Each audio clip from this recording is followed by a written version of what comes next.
Well, good Friday morning, everyone. It is garden tour time. I'm gonna sound a little nasally today, but hey, I'm feeling a ton better. My fever broke yesterday. Man, I was so glad it broke because I was quite miserable before. Not to say I'm not still a little sick, but a lot better than I had been the past few days.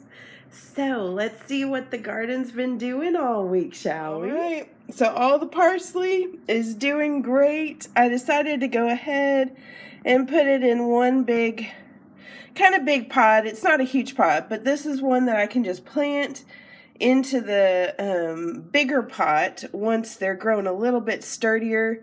They were getting a little unsturdy in the little seed cubes there.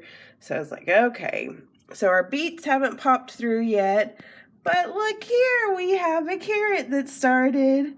So the carrots have one already started. Cucumber hasn't started yet, and that's okay.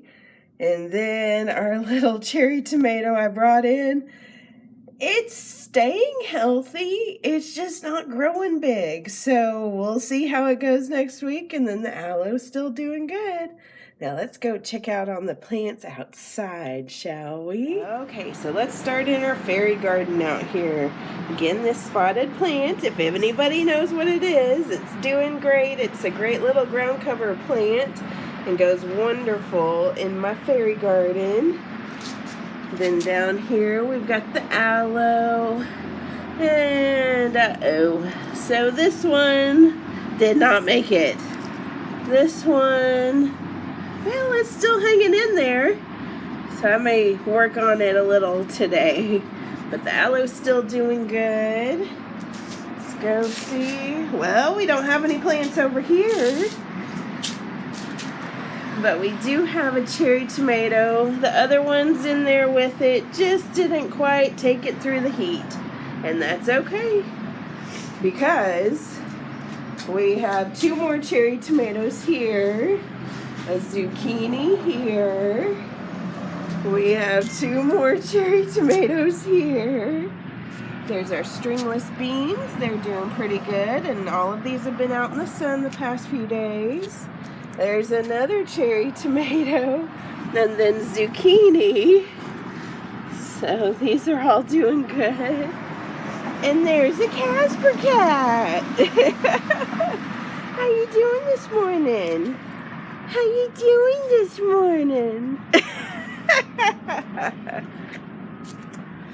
So he's just standing, and he's going, oh my goodness.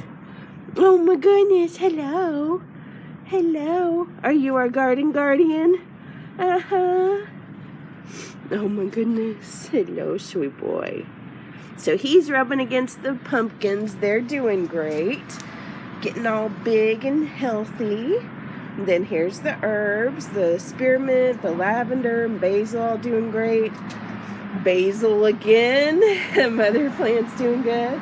And then I was able to fix this bench better. So I've got strawberries on it, and they're all doing good. And then let's look up here. Yeah, this chrysanthemum I'm just going to have to pull today. The oregano is about gone. This one hasn't produced any more pink. And look here.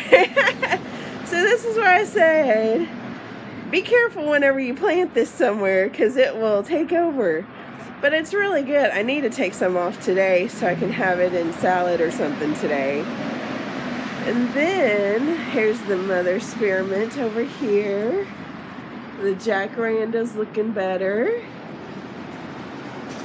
The aloe's doing good. Let's zoom in on the dill over here. Here we go. Let me tip it a little so y'all can see how it's doing. But it's doing pretty good. It's been out in the elements the past few days. Gonna turn you around. And before I do that, I'll let you see Mr. Casper again. Silly little boy. Okay, so the plants are doing good. Again, you know, you're going to have some that aren't going to quite make it, and we've had crazy temperatures this week. We've been over 100 some days. We've been in the 80s some days, and now we're back in the 90s. So that's the way with gardening. Don't worry if you lose a plant, try and have, I've got plenty to replace my plants.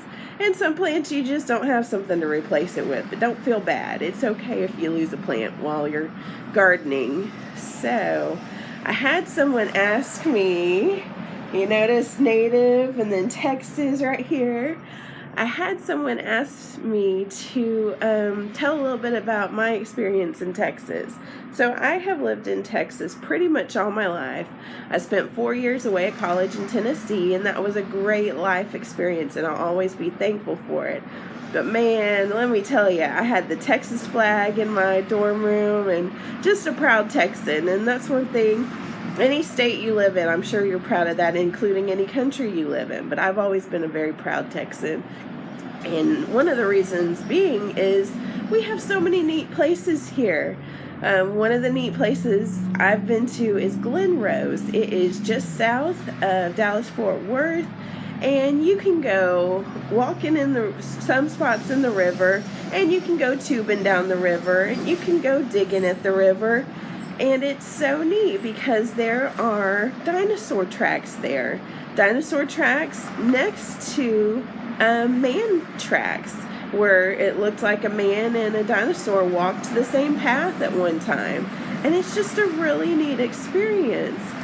I've been up into the Panhandle in the Canyon, Texas, and at Palo Duro Canyon. And in Texas, you've got so many different types of things. So at Palo Duro Canyon, we went down into the canyon, beautiful, and got to see a play called Texas that was about Texas history that college students did, and it was on July 4th, so we got to see the fireworks. They had to shoot off the fireworks early against the canyon because it was about to rain on all of us, so they wanted us to get out of that canyon, so we didn't have to worry about flooding or anything going back out of the canyon. But it was just a really neat experience.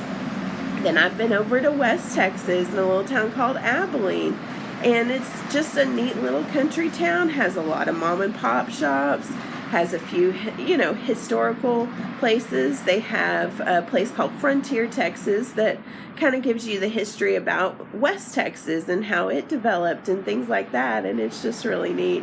I've also been down to the capital city, Austin, and to San Antonio, been through the Alamo, been through the state capitol building. Just neat places here in Texas. We've got so many neat things. If you're wanting mountains, you can go into Canyon, Texas. If you're wanting a pretty river, to go down a pretty river, you can go to San Antonio and go along the river walk. In fact, when we were in San Antonio when I was a kid, we went down the river walk on a boat with our family all packed in with other people, and it was so neat. And then in Austin, you can just go see, our history, the Capitol building and things like that in Texas. Even here in Dallas area, you can go see the skyscrapers. I mean, you go to downtown Dallas and you look up and you keep looking and you keep looking. We have, neat things in the Dallas-Fort Worth area. And then I've never been over to El Paso, which I've heard is kind of a desert area. I don't know if I ever want to go over there, but that's okay. It's just one of those things. Desert, I'm like, I'm okay. I don't have to see desert. But there are lots of neat places in Texas. So if you ever want to come to Texas, let me know. Email me, and I will give you lots of neat places to go to. I hope y'all have a wonderful day, and I will catch you later tonight for the drawing. Take care, y'all.